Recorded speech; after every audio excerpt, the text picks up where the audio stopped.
Madame Givernet.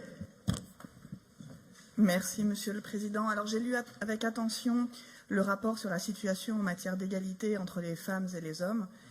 Vous le savez, c'est la grande cause nationale du quinquennat et je note qu'ici, la région, c'est plutôt le minimum.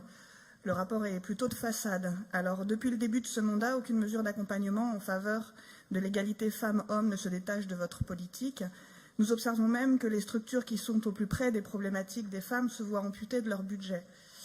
Des postes supprimés au Centre d'information sur les droits des femmes et des familles dans la Drôme et dans l'Ardèche. Ce même centre fermé en Isère, une baisse des budgets sur les plannings familiaux. Les faits sont là.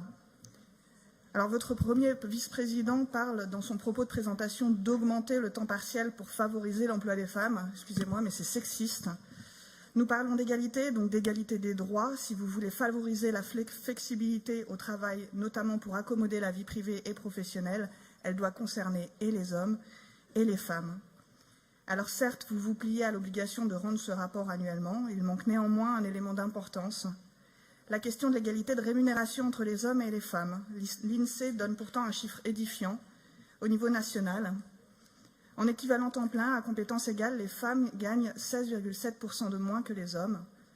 Cet écart de salaire ne touche pas les fonctionnaires de nos collectivités, certes, mais il n'épargne pas les Auvergnats et les Rhône-Alpins. Toutes les classes de la population sont concernées.